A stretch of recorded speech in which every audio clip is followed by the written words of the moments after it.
Hello friends, welcome to new study zone. आज हम लोग एसएससी जेई में आए हुए प्रीवियस ईयर क्वेश्चन को डील करेंगे। चलिए स्टार्ट करते हैं। The purpose of chaplet. Chaplet किस लिए यूज किया जाता है? आप लोग जानते हैं कभी भी हमें हॉलो प्रोडक्शन करना होता है।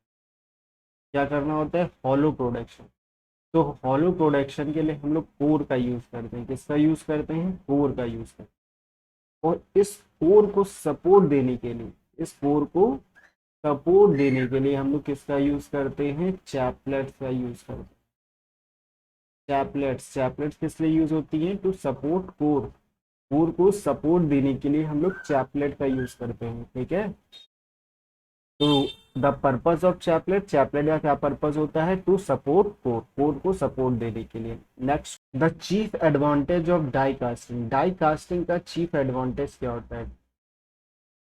डाई कास्टिंग में हम लोग क्या है? एक मेटालिक मोल्ड कास्टिंग है। क्या है? मेटालिक मोल्ड का यूज किया जाता है। इसीलिए इसमें मेटालिक मोड का यूज किया जाता है, मतलब मोड हमारा ब्रेक नहीं होगा बार बार। इसीलिए इसे परमानेंट मोड कास्टिंग भी कहते हैं। परमानेंट मोड कास्टिंग भी कहते हैं। अब परमानेंट मोड कास्टिंग है, मतलब इससे क्या होगा?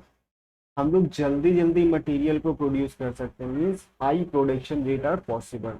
Chief advantage of die casting का चीफ एडवांटेज क्या होता है? High production rate are possible. The possibility of incorporating thin section in small casting, नहीं।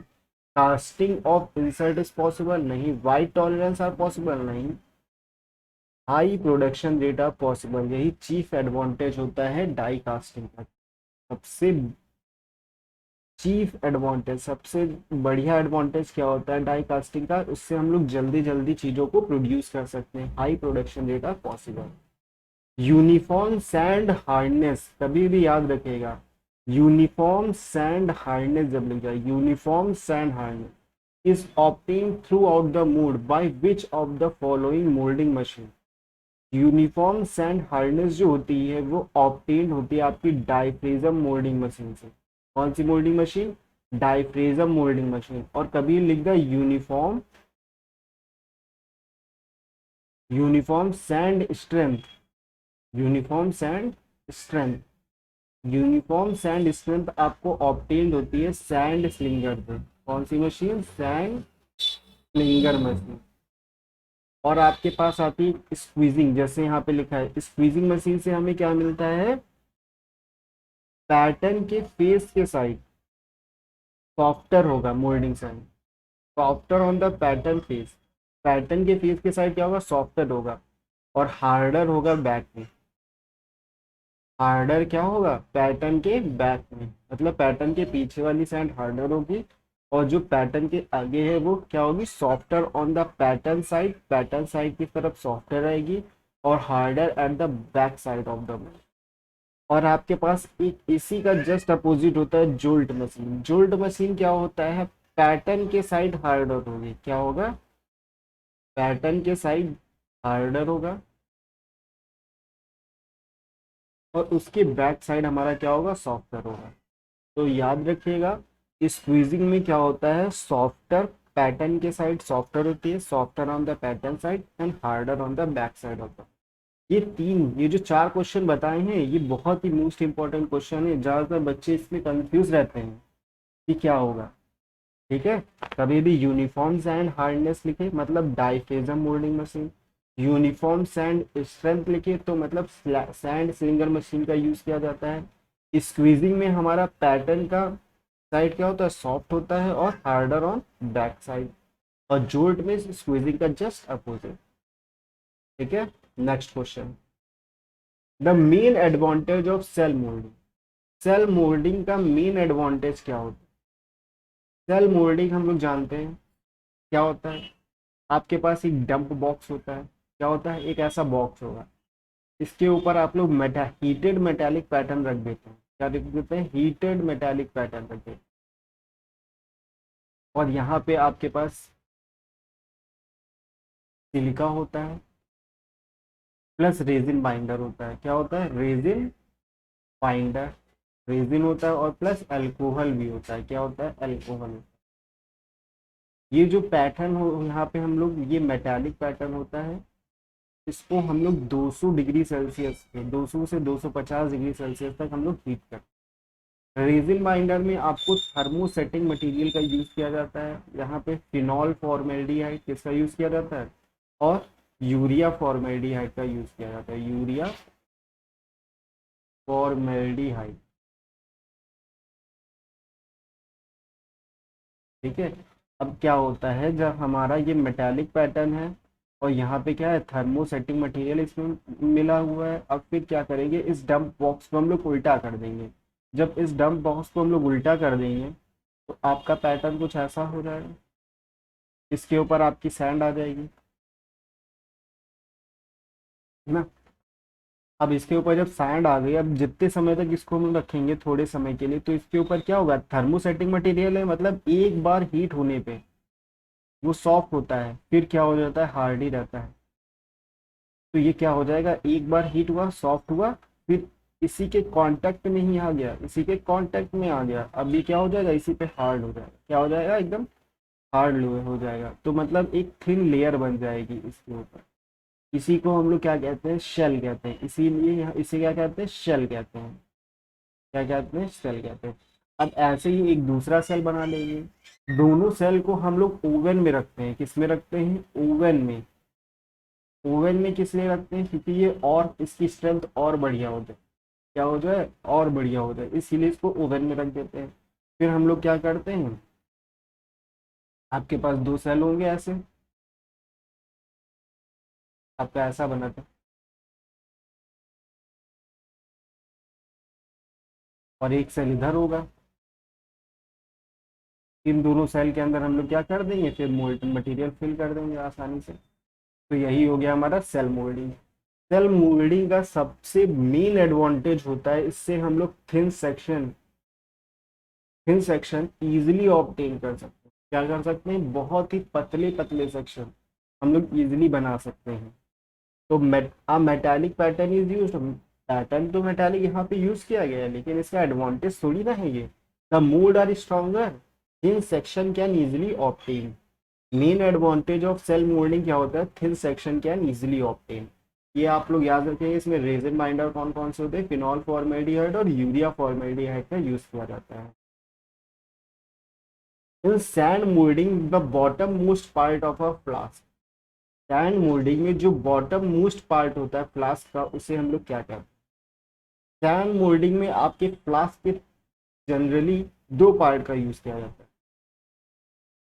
ये आपका हो गया एक पार्ट, और एक हो गया दूसरा पार्ट। जो बॉटम मोस्ट पार्ट है, मतलब जो सबसे नीचे वाला पार्ट है, इसे हम लोग ड्रैग बॉक्स कहते हैं। क्या कहते हैं, ड्रैग बॉक्स कहते हैं। और जो अपर मोस्ट पार्ट होता है, सबसे ऊपर वाला, उसे कोप बॉक्स कहते हैं। क्या कहते हैं, कोप बॉक्स। तो बॉटम मोस्ट पार्ट को ड्रैग बॉक्स कहते हैं, और अपर मोस्ट पार्ट को क्या कहते हैं, कोप बॉक्स कहते हैं। कभी कभी क्या होता है, हमारा पैटर्न बहुत ही कॉम्प्लेक्स होता है, जैसे हमें ऐसा कुछ बनाना है, तो हम लोग क्या करते हैं, तीन बॉक्स का यूज करते हैं। कितने बॉक्स का यूज करते हैं, थ्री बॉक्स का यूज करते हैं। जिसमें अपर मोस्ट पार्ट को हम लोग क्या कहते हैं, कोप बॉक्स ही कहते हैं, और जो बॉटम मोस्ट पार्ट होगा उसे ड्रैग बॉक्स ही कहेंगे। और जो बीच वाला पार्ट होगा, बीच वाले पार्ट को हम लोग क्या कहते हैं, चीक कहते हैं। क्या कहते हैं, चीक कहते हैं। याद रखिएगा, अगर आप लोग ए बी सी डी देखते हैं तो सी पहले आता है, मतलब ऊपर से देखेंगे, सी पहले आता है, मतलब कोप बॉक्स पहले होगा, फिर उसके बाद हमारा ड्रैग बॉक्स होगा। जो अपर मोस्ट पार्ट होगा उसे क्या कहेंगे, कोप बॉक्स कहेंगे, और जो बॉटम मोस्ट पार्ट होगा उसे हम लोग क्या कहेंगे, ड्रैग बॉक्स। ठीक है। In sand moulding the bottom most part of a flask is called drag box. Next question, in sand moulding upper most part, देखिए आ गया क्वेश्चन। अपर मोस्ट पार्ट जो होता है फ्लास्क का, उसे हम लोग क्या कहते हैं, अपर मोस्ट पार्ट को क्या कहते हैं, कोप बॉक्स कहते हैं। Next question, in sand moulding जब middle part of a flask is called, जो मिडिल पार्ट होता है फ्लास्क का उसे क्या कहते हैं, मिडिल पार्ट को, अपर मोस्ट पार्ट को कोप बॉक्स, बॉटम मोस्ट पार्ट को ड्रैग बॉक्स, और मिडिल पार्ट को क्या कहते हैं, चीक कहते हैं। क्या कहते हैं, चीक कहते हैं। Next question, in order to ram the sand softer on the pattern side. अभी आप लोगों को प्रीवियस क्वेश्चन में मैंने बताया था, in order to ram the sand softer on the pattern face, pattern के फेस की साइड क्या है, सॉफ्टवेयर है, and harder at the back side of the mould, और मोल्ड के बैक साइड में हार्डर है।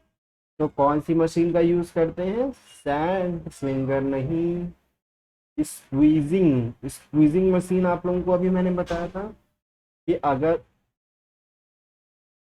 देखिए, अगर पैटर्न के फेस के साइड सॉफ्टवेयर है और हार्डर है बैक साइड में, तो हम लोग कौन सी मशीन का यूज करते हैं, स्क्वीजिंग। ठीक है, और जूल जस्ट इसका अपोजिट होता है।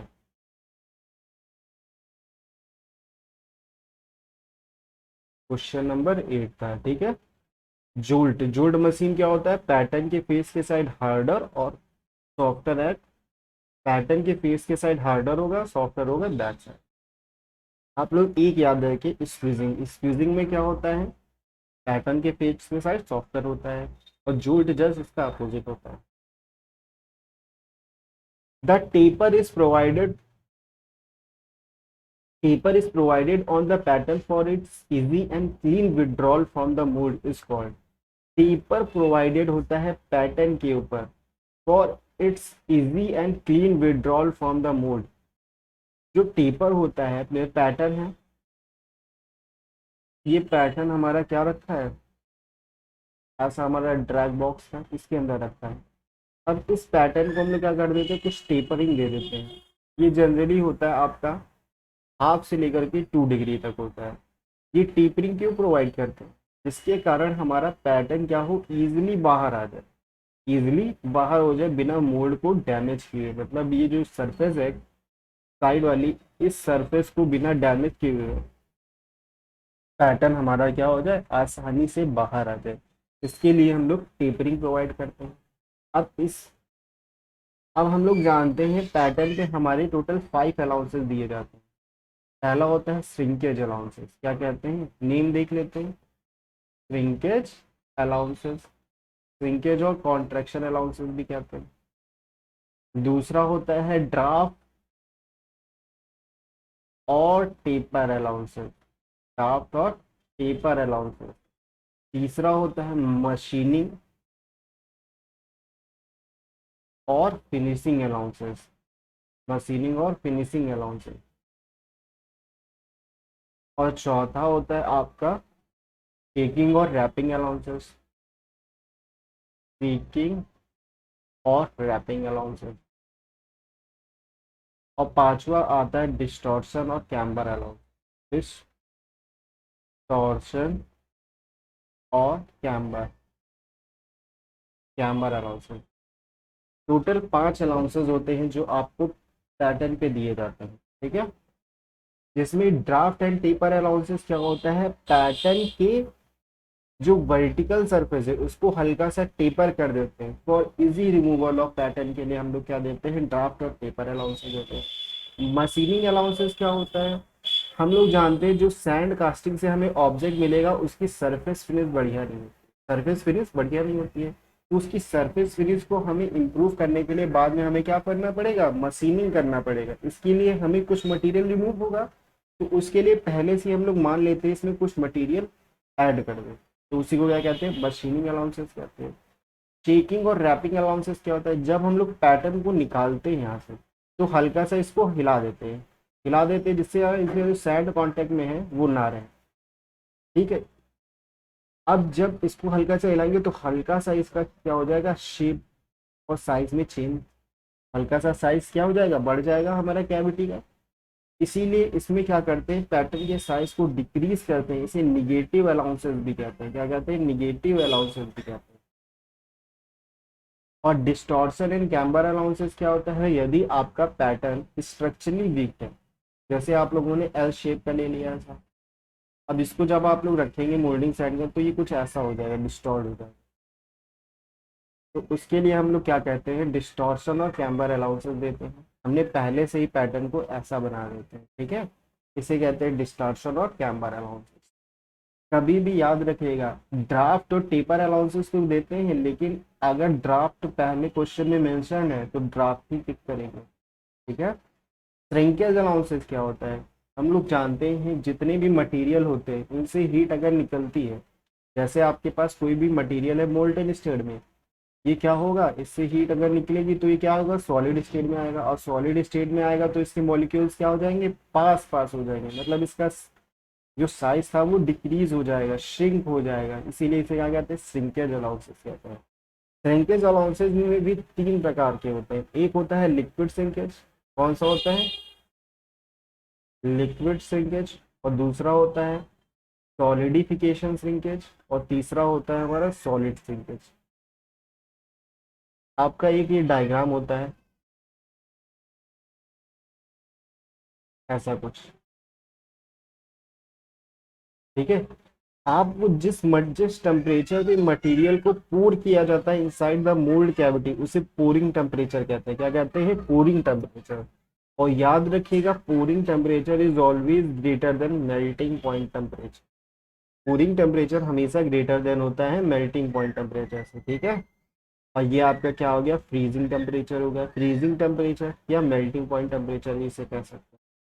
यहाँ पे मटेरियल आपका था हॉट स्टेट में, एकदम गर्म स्टेट में, आपने क्या किया, इसको मोल्ड के अंदर डाला, तो मोल्ड के अंदर डाला तो यहाँ पे क्या हुआ, यहाँ से एक टेम्परेचर आया जहाँ पे ये फ्रीजिंग स्टार्ट हुई, इसे क्या कहते हैं, लिक्विड श्रिंकेज कहते हैं। जब मटेरियल हमारा लिक्विड स्टेट में तब जो श्रिंकेज हो रहा है उसे क्या कहते हैं, लिक्विड श्रिंकेज कहते हैं। अब हम लोग जानते हैं फेज ट्रांसफॉर्मेशन जो होता है किसी भी प्योर सब्सटेंस का, वो एक कांस्टेंट टेम्परेचर पे होता है, क्या होता है, कांस्टेंट टेम्परेचर पे होता है। तो उस समय यहाँ से कौन सी हीट निकलेगी, लैटेंट हीट निकलेगी। लैटेंट हीट क्या होता है, जो फेज चेंज के लिए रिस्पॉन्सिबल होती है हीट, उसे हम लोग क्या कहते हैं, लैटेंट हीट कहते हैं, विदाउट चेंज इन टेम्परेचर, ठीक है। तो यहाँ पे क्या होगा, इसका टेम्परेचर कांस्टेंट होगा और लैटेंट हीट यहाँ से बाहर निकलेगी। इस समय भी कुछ श्रिंकेज होगा, यहाँ पे लिक्विड और सॉलिड दोनों का मिक्सचर है, यहाँ पे केवल आ गया, तो यहाँ पे केवल सॉलिड बचा। तो लिक्विड और सॉलिड जहाँ से क्या होता है, लिक्विड और सॉलिड दोनों का मिक्सचर होता है, तब जो श्रिंकेज होता है उसे सॉलिडिफिकेशन श्रिंकेज। अब यहाँ पे आपका क्या हो गया, पूरा सॉलिड आ गया। अब यहाँ से क्या होगा, अब सॉलिड में तो आ गया लेकिन उसका टेम्परेचर अभी भी ज़्यादा है, क्या है, एम्बियंट टेम्परेचर, हमें तो एटमॉस्फेयर में हमें यूज़ करना है, एम्बियंट टेम्परेचर से क्या है, ज़्यादा है। तो एम्बियंट टेम्परेचर तक आने में भी कुछ श्रिंकेज होगा जिसे हम लोग सॉलिड श्रिंकेज कहते हैं, क्या कहते हैं, सॉलिड श्रिंकेज कहते हैं। तो लिक्विड श्रिंकेज, सॉलिडिफिकेशन श्रिंकेज है, सॉलिड श्रिंकेज। लिक्विड और सॉलिडिफिकेशन श्रिंकेज को ओवरकम किया जाता है, मतलब इस अगर हम लोग राइजर के थ्रू हम लोग क्या करते हैं, इसको कंपनसेट करते हैं। तो सॉलिड श्रिंकेज को पैटर्न के साइज को इंक्रीज करके हम लोग कंपनसेट करते हैं। अब हम लोग क्वेश्चन पे अपने आप पे, ये सारे आप लोगों के क्वेश्चन ही बने हैं। कूलिंग टेम्परेचर हमेशा ग्रेटर देन होता है मेल्टिंग पॉइंट टेम्परेचर से, ये आपका एक क्वेश्चन हो गया। कौन कौन से श्रिंकेज होते हैं, लिक्विड श्रिंकेज क्या होता है, सॉलिडिफिकेशन श्रिंकेज, सॉलिड श्रिंकेज क्या होता है, ये आपके अलाउंसेस क्या होते हैं, निगेटिव अलाउंसेस किसे कहते हैं, डिस्टॉर्शन और कैम्बर अलाउंसेस को आप लोग जीरो अलाउंसेस भी कहते हैं, क्योंकि इसमें कोई अलाउंसेस नहीं दे रहे हैं, पैटर्न के साइज को बढ़ाया डिक्रीज कर नहीं रहे हैं, केवल हम लोग क्या कर रहे हैं, उसको हल्का सा टिल्ट इस साइड कर दे रहे हैं बस, वही क्या होता है, इसे जीरो अलाउंसेस भी कहते हैं। The taper provided on the pattern for its easy and clean withdrawal के लिए उसे क्या कहते हैं, ड्राफ्ट अलाउंसेस, ड्राफ्ट अलाउंसेस। यहाँ पे देखिए टेपर अलाउंसेस भी दिया गया है, लेकिन हमें क्या टिक करना है, अगर ड्राफ्ट दिया गया है पहले तो ड्राफ्ट ही अलाउंसेस टिक करना है। Next question, which of the following is not a casting process, इसमें से कौन से कास्टिंग प्रोसेस नहीं। अब हमें पता है एक्सट्रूजन, यहाँ पे एक्सट्रूजन क्या होता है, मटेरियल को हम लोग प्लास्टिकली डिफॉर्म करते हैं। जैसे यहाँ पे हमारा एक्सट्रूजन प्रोसेस क्या होता है, यहाँ पे एक हमारा बिलेट होता है, मतलब हॉट स्टील में मटेरियल होता है, और यहाँ पे हमारा रैम होता है, ये हमारा पूरा सिलेंडर है। इसमें क्या होता है, ये मटेरियल जो को जब हम लोग प्रेस करते हैं तो मटेरियल हमारा ऐसा बाहर निकलता है, इसको क्या कहते हैं, एक्सट्रूजन कहते हैं। अब विच of the following is not a casting process, casting में हम लोग जानते हैं मटेरियल को हम लोग मेल्ट करते हैं, क्या करते हैं, मेल्ट करते हैं। क्या भैया इसमें हमने मटेरियल को मेल्ट किया, नहीं किया, हमने केवल मटेरियल को क्या किया, प्लास्टिक डिफॉर्मेशन किया। प्लास्टिक डिफॉर्मेशन का मीन्स होता है रेड हॉट कंडीशन में मटेरियल था, जैसे आप लोगों ने फूडजिंग देखा होगा, पहले मटेरियल में क्या करते थे, एकदम एकदम रेड कर लेते हैं, इसे क्या कहते हैं, रेड हॉट मटेरियल। तब क्या क्या हुआ इस पे, कम ये जो रैम की हेल्प से हमने कंप्रेसिव फोर्स लगाया और ये क्या हुआ, यहाँ पे एक छोटा सा होल बना था, यहाँ से निकल गया। अब यहाँ पे मटेरियल क्या हो रहा है, प्लास्टिकली डिफॉर्म हो रहा है, इसीलिए ये क्या है, कास्टिंग प्रोसेस नहीं है। एक्सट्रूजन एक कास्टिंग प्रोसेस नहीं है। कभी कभी आप लोगों को ऑप्शन, जरूरी नहीं है आपको सारे आते हो, अगर आप लोगों को एक भी आता है तो उससे भी आंसर आपका सही हो सकता है। एक्सट्रूजन, एक्सट्रूजन हमें पता है, एक्सट्रूजन में क्या होता है, मटेरियल को प्लास्टिक डिफॉर्मेशन किया जाता है, और कास्टिंग में मटेरियल को मेल्ट किया जाता है, ऐसा नहीं है, तो extrusion. Next, surface to be machined, जिस सरफेस को हमें मशीन्ड करना होता है, marked on the pattern, pattern के ऊपर मार्क किया जाता है, by which of the colour. याद रखिएगा, जिस सरफेस को हमें मशीन करना होता है उसे रेड कलर से मार्क करते हैं, और जिस सरफेस को मशीन नहीं करना होता उसे ब्लैक कलर से करते हैं। ब्लैक कलर क्या होता है, नॉट मशीन, जिसे मशीन्ड नहीं करना है, और जिस सरफेस को मशीन्ड करना है उसे रेड कलर से होता है। नो कलर में क्या होता है, पार्टिंग सरफेस। नो कलर, कोई भी कलर नहीं होता है, उसे क्या कहते हैं, पार्टिंग सरफेस। जो पार्टिंग सरफेस होती है, मीन्स जो ड्रैग और कोप बॉक्स के बीच वाली सरफेस होती है, उसी को क्या कहते हैं, पार्टिंग सरफेस कहते हैं। तो उसके लिए हम लोग क्या करते हैं, नो कलर, कोई भी कलर नहीं करते। और एक क्वेश्चन इसमें और पूछा जाता है कि ब्लू कलर क्या होता है। ब्लू कलर, हम लोग पैटर्न के ऊपर कोई भी ब्लू कलर की कोडिंग नहीं होती है, ब्लू कलर कोई भी नहीं होता है, ये आप लोग याद रखिएगा, क्वेश्चन में पूछा गया है। मशीन्ड सरफेस रेड कलर से होती है, और जिस सरफेस को मशीन नहीं करना होता वो ब्लैक कलर की होती है। नो कलर मतलब कोई भी कलर नहीं है, तो वो हमारी पार्टिंग सरफेस होगी। ब्लू कलर हम लोग यूज नहीं करते हैं, ठीक है। तो surface to be machine are marked on the pattern by the following colour, किस कलर से होता है हमारा, रेड कलर से। Surface to be machine and mark on red colour in order to facilitate withdrawal of the pattern. अभी फिर से वही क्वेश्चन आ गया, इन ऑर्डर टू फैसिलिटेट, कभी भी आ जाए withdrawal of the pattern, pattern को निकालने के लिए हम लोग क्या देते हैं, ड्राफ्ट अलाउंसेस देते हैं। कौन सा अलाउंसेस देते हैं, draft is provided on the pattern, अभी हम लोग ने प्रीवियस पढ़ा है। Next question, which of the following is not a casting defect, कौन सा कास्टिंग डिफेक्ट नहीं है। कास्टिंग डिफेक्ट पहले हम लोग देख लेते हैं। एक आता है आपका स्वेल। स्वेल क्या होता है, स्वेल मतलब क्या होता है, सूजन आ गई, क्या आ गई, सूजन आ गई।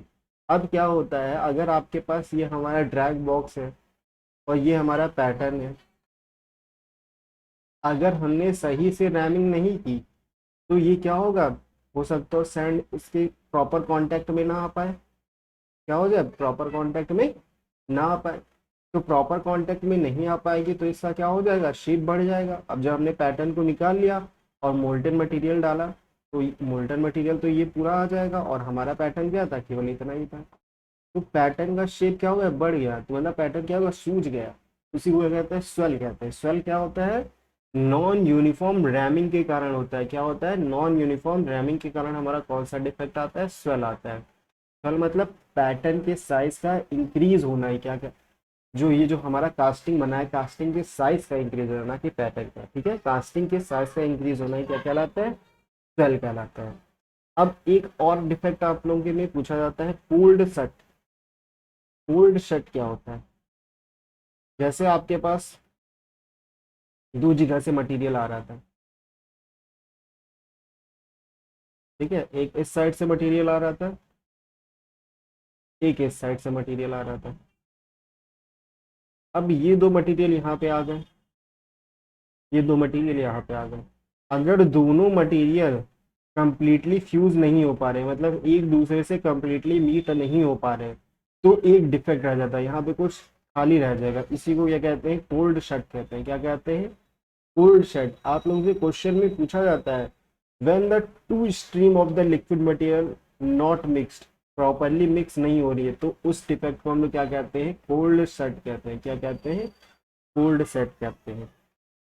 आप और क्या पूछा जाता है, ब्लो होल्स क्या होता है। ब्लो होल्स क्या होता है, अगर एयर कुछ रह जा रही है, मतलब एयर चली जा रही है, आप लोग ने क्या बनाया, कास्टिंग करी और इसके अंदर क्या होगा, एयर रह गई, एयर रह गई तो उसका क्या हो जाएगा, कुछ गैप रह जाएंगे, इसी को क्या कहते हैं, ब्लो होल्स कहते हैं। क्या कहते हैं, ब्लो होल्स कहते हैं। ठीक है, ये आपका ब्लो होल्स हो गया। कोल्ड शट क्या होता है, दो स्ट्रीम जो लिक्विड मटेरियल की आ रही वो प्रॉपरली फ्यूज नहीं हो पा रही, मिक्स नहीं हो पा रही है। क्या स्वेल क्या होता है, कास्टिंग का साइज बढ़ जा रहा है due to non uniform ramming के कारण होता है। एक होता है हॉट टीयर। हॉट टीयर क्या होता है, रिस्ट्रेंड ऑफ कॉन्ट्रैक्शन के कारण होता है, रिस्ट्रेंड ऑफ कॉन्ट्रैक्शन के कारण होता है। मतलब अगर कास्टिंग हमारी हो रही है वो क्या होगा, ठंडा होगा, ठंडा होगा तो क्या होगा, वो खींचना चाहेगा, श्रिंक होना चाहेगा, लेकिन उसे श्रिंक अगर नहीं हुआ दिया जा रहा है तो वहां पे क्रैक डेवलप हो जाएगा, जिसे हम लोग क्या कहते हैं, हॉट टीयर कहते हैं। क्या कहते हैं, हॉट टीयर कहते हैं। और आपका एक होता है स्कैब। स्कैब में क्या होता है, आपके पास जैसे ड्रैग बॉक्स है और कोप बॉक्स है, आप लोग कुछ प्रोसेस कर रहे हैं लेकिन कुछ हो सकता है कुछ मोल्डिंग साइन यहाँ से रिमूव हो जाए, तो उसके कारण जो डिफेक्ट आएगा उसी को क्या कहते हैं, स्कैब कहते हैं। क्या कहते हैं, स्कैब कहते हैं। तो which of the following is not a casting defect. Hot tear, hot tear आपका कास्टिंग डिफेक्ट है, रिस्ट्रेंड ऑफ कॉन्ट्रैक्शन के कारण आता है hot tear. Blow holes, air अंदर है जानी, ये भी कास्टिंग डिफेक्ट है। स्कैब, स्कैब आपका कुछ मोल्ड, कुछ सैंड क्या हो रही है, निकल जा रही है अगर बाहर प्रोसेस करने के दौरान, तो उसे स्कैब कहते हैं। डीकार्बोराइजेशन, ये आपका कास्टिंग डिफेक्ट नहीं है। तो सही आंसर आपका क्या है, D, D option is correct. Decarburisation is not a casting defect. Next question, scope in foundry practice. Scope क्या होता है, अभी आप लोगों को प्रीवियस क्वेश्चन में बता चुके हैं। स्कोप क्या होता है, top half of a moulding box. C और डी, सी के बाद क्या आता है, डी आता है। Top half of moulding box is known as cope box. ये क्वेश्चन बहुत ही रिपीट हुआ है, इसीलिए इन क्वेश्चन को आप लोग जरूर याद रखिएगा। Hot tear are the result of which of the following. Hot tear किसके कारण होता है, हॉट टीयर हम लोग जानते हैं किसके कारण होता है, जब हमारा कॉन्ट्रैक्शन के कारण होता है। कॉन्ट्रैक्ट होना चाह रही है लेकिन उसे क्या, कॉन्ट्रैक्ट नहीं किया कर पा रही है, उसी को, उसके कारण क्या होगा, उसके अंदर क्रैक आ जाएगा, जिसे हम लोग हॉट टीयर कहते हैं। Due to restraint of contraction के कारण होता है। किसके कारण होता है, रिस्ट्रेंड ऑफ कॉन्ट्रैक्शन के कारण हमारा हॉट टीयर आता है।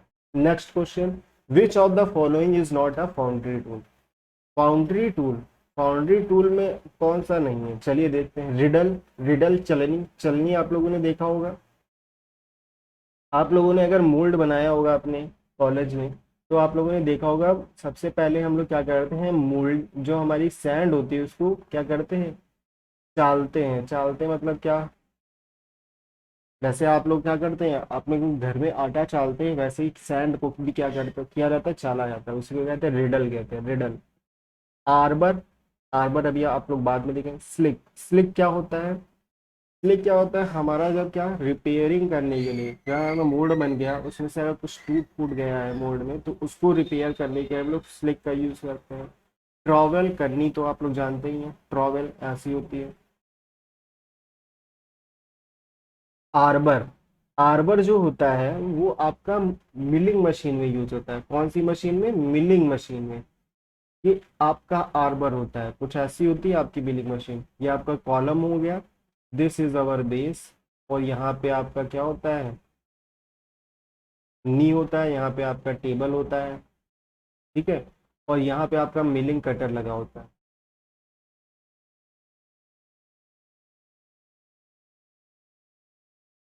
ये तो बहुत ही सिंपल डायग्राम बना है, ठीक है। तो ये क्या कहलाता है, आर्बर कहलाता है। आर्बर जिसके ऊपर हमारा कटर माउंट होता है उसी को हम लोग क्या कहते हैं, आर्बर कहते हैं। किस, कहाँ पे यूज होता है, मिलिंग मशीन में आपका यूज होता है। तो सही ऑप्शन क्या है आपका, B, B option is correct. हमसे पूछा फाउंड्री टूल नहीं है, फाउंड्री टूल में तो मटेरियल को हम लोग क्या करते हैं, मेल्ट करते हैं। फाउंड्री टूल में तो ये यूज नहीं किया जाता, ये तो मशीनिंग में यूज किया जाता है। कहाँ पे यूज किया जाता है, मशीनिंग में, मिलिंग मशीन में। The vertical passes for bringing molten metal into the mould cavity. Vertical passes क्या होता है, जो ब्रिंग करता है मोल्टेन मेटल को टू द मोल्ड कैविटी। अब एक जनरल लेआउट हम लोग देख लेते हैं। ये आपका होता है पोरिंग बेसिन। पोरिंग बेसिन क्या होता है? फनल शेप्ड कैविटी होती है, जिसे हम लोग क्या कहते हैं? पोरिंग बेसिन कहते हैं। ये आपका टेपर सेक्शन होता है, जिसे हम लोग स्क्रू कहते हैं। क्या कहते हैं? स्क्रू कहते हैं। और ये आपका क्या हो गया? पोरिंग बेसिन हो गया, पोरिंग बेसिन। फिर इसके बाद आपका क्या आता है? स्क्रू बेस वेल आता है। क्या आता है? स्क्रू बेस वेल, ऐसा कुछ होता है। फिर ये आपका रनर हुआ। रनर के होने के बाद ये आपका ऐसा होता है स्किम बॉब, इसे क्या कहते हैं? स्किम बॉब कहते हैं। फिर आपका गेट आ जाता है। फाइनली ये आपका कैविटी आ जाता है। ये ओपन है, ये गेट कहते हैं। ठीक है। और ये आपका होता है राइजर। क्या होता है? राइजर होता है। ये स्क्रू हो गया, ये स्क्रू बेस वेल हो गया।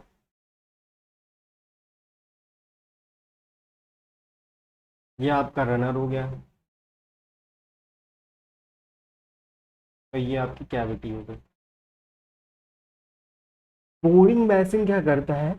एक कांस्टेंट फ्लो मेंटेन करने के लिए यूज किया जाता है पोरिंग बेसिन। पोरिंग बेसिन क्या करता है? कांस्टेंट फ्लो मेंटेन करने के लिए हमारा पोरिंग बेसिन का यूज। मोल्टेन मटेरियल इसके अंदर पोर किया गया। फिर क्या होगा? ये मोल्टेन मटेरियल हमारा क्या होगा? ये वर्टिकल पासेज है। वर्टिकल पासेज है जिसे हम लोग क्या कहते हैं? स्क्रू कहते हैं, जिसके थ्रू हमारा मोल्टेन मटेरियल हमारा रनर के अंदर आएगा। पहले तो स्क्रू बेस वेल के अंदर आएगा, फिर स्क्रू बेस वेल क्या होगा? अब यहाँ से हाई वेलोसिटी से आ जा रहा है। हाई वेलोसिटी से आ रहा है तो हाई टर्बुलेंस होगा। क्या होगा? बहुत ही ज्यादा जिग जैग मोशन होगा, जिसके कारण क्या होगा? यहाँ पे मोड के इरोजन के चांसेस बढ़ जाएंगे। इसीलिए क्या कहते हैं? यहाँ पे स्क्रू बेस वेल बनाते हैं। यहाँ पे मटेरियल पहले आया, यहाँ पे स्टोर हो गया। अब यहाँ से आसानी से एक लैमिनार फ्लो में क्या होगा? लो वेलोसिटी के साथ, ऐसा ना बहुत ज्यादा वेलोसिटी के साथ जा रहा है, एक सफिशिएंट वेलोसिटी के साथ हमारा मटेरियल जाएगा। अगर इसके अंदर कुछ हाइयर इम्प्योरिटीज रह जा रही हैं तो वो नीचे चली जाएंगी। इसे हम लोग स्किम बॉब कहते हैं। क्या कहते हैं? Scheme Bob. हाइयर इम्प्योरिटीज जो होती है वो नीचे रह जाती है, और जो लाइटर इम्प्योरिटीज होती है वो ऊपर रह जाती है। जैसे आप लोगों ने पानी में देखा होगा, पानी में आप लोग अगर कोई हाइयर चीज डालते हैं तो वो क्या रह जाती है? नीचे रह जाती है। और अगर आप लोग कुछ लाइटर चीज डालते हैं तो वो ऊपर रह जाती है। ऐसे ही सिंपली यहाँ पे भी होता है। फिर ये आपका इंजेक्ट होता है। ये आपका क्या हो गया? कैविटी हो गया। ठीक है। स्किन बॉब का क्या फंक्शन होता है? अगर कुछ इम्प्योरिटीज रह गई हैं तो हाइयर इम्प्योरिटीज जो होंगी वो नीचे रह जाएंगी, और जो हमारी लाइटर इम्प्योरिटीज होंगी वो ऊपर चली जाएंगी। रनर क्या होता है? ये हॉरिजेंटल पासेज होता है, जो क्या करता है? लिक्विड मटेरियल को सप्लाई करता है to the cavity. Vertical passage को हम लोग स्क्रू कहते हैं। राइजर एक रिजर्वायर होता है। क्या होता है? रिजर्वायर, जो कि मोल्टेन मटेरियल को सप्लाई करता है। जब इसमें स्क्रू बेस वेल के जब हम लोग क्या करते हैं? मटेरियल को सप्लाई नहीं करते हैं तब। ठीक है। स्क्रू का जो आइडियल शेप होता है वो पैराबोलिक होता है। कैसा होता है? Ideal shape. कभी भी क्वेश्चन में पूछे पैराबोलिक, कैसा होता है? पैराबोलिक, ऐसा कुछ होता है। क्योंकि ये हमारे लिए डिफिकल्ट है प्रोड्यूस करना, इसीलिए हम लोग इसको क्या यूज करते हैं? पेपर यूज करते हैं। और राइजर का आइडियल शेप जो होना चाहिए वो स्फेरिकल होना चाहिए, लेकिन हम लोग सिलेंड्रिकल यूज करते हैं, क्योंकि स्फेरिकल हम लोग यूज नहीं कर पाएंगे। हमें कैविटी नहीं बना पाएंगे स्फेरिकल की इतनी आसानी से। इसीलिए हम लोग इसको सिलेंड्रिकल राइजर का यूज करते हैं। ठीक है। तो vertical passes for bringing molten metal to the mould cavity, इसे हम लोग क्या कहते हैं? वर्टिकल पासेस को स्क्रू कहते हैं। Next question. The process of pouring molten metal in the cavity of metallic mold by a gravity, gravity के थ्रू मटेरियल आ रहा है, उसे ग्रेविटी डाई कास्टिंग कहते हैं। ग्रेविटी डाई कास्टिंग कहीं है? परमानेंट मोल्ड कास्टिंग, हाँ gravity die casting. Permanent mould casting तो है, press die casting, shell mould casting, die casting. Die casting दिया तो डाई कास्टिंग ही टिक करेंगे। ठीक है। Next, cupola is best suited for, cupola furnace हमारा, क्यूपोला फर्नेस जो होता है वो हमारा यूज किया जाता है कास्ट आयरन के लिए। किसके लिए यूज किया जाता है? कास्ट आयरन को प्रोड्यूस करने के लिए हम लोग क्यूपोला फर्नेस का यूज करते हैं। एक होता है ब्लास्ट फर्नेस। ब्लास्ट फर्नेस हमारा यूज किया जाता है पिग आयरन के लिए। Pig iron. और हमारा पुडलिंग प्रोसेस का यूज किया जाता है किसके लिए? रॉट आयरन के लिए।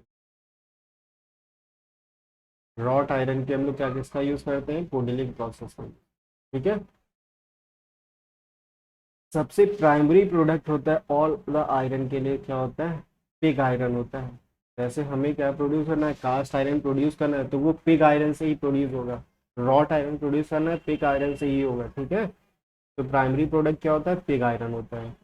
पिग आयरन हमें किस फर्नेस से मिलता है, ब्लास्ट फर्नेस से मिलता है।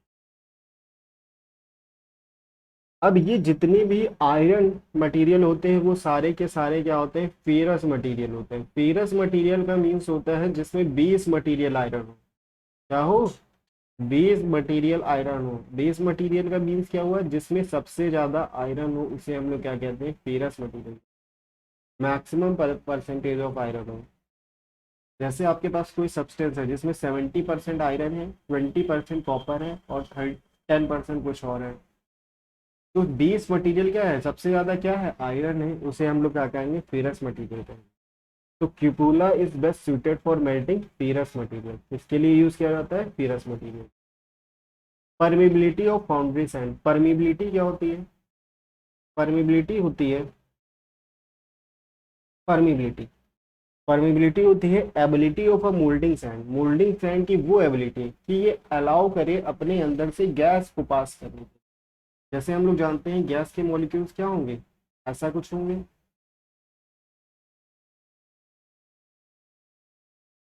तो यहाँ पे क्या होगा, गैप कुछ रह जाता है, तो इसके अंदर से हमारी क्या होती है, एयर क्या करती है, पास करती है। तो परमेबिलिटी क्या होता है, अगर हमारे ये बहुत ही छोटे छोटे हैं, बहुत ही छोटे छोटे हैं, बहुत ही छोटे छोटे हैं, तो इसके अंदर परमेबिलिटी क्या होगी, गैप बहुत कम होगा, आसानी से एयर क्या होगी, बाहर नहीं निकल पाएगी। तो परमेबिलिटी जो होती है इन्हें क्या कहते हैं, फाइन ग्रेन। फाइन ग्रेन की परमेबिलिटी पुअर होती है और कोर्स ग्रेन की परमेबिलिटी ज्यादा होती है। परमिबिलिटी क्या होती है, एबिलिटी होती है मोल्डिंग सैंड की। मोल्डिंग सैंड की एबिलिटी होती है कि अपने अंदर से गैस को निकालने दें, allow us to escape the gas. Porosity, permeability को एक और नाम से जानते हैं क्या, पोरोसिटी। क्या कहते हैं, पोरोसिटी।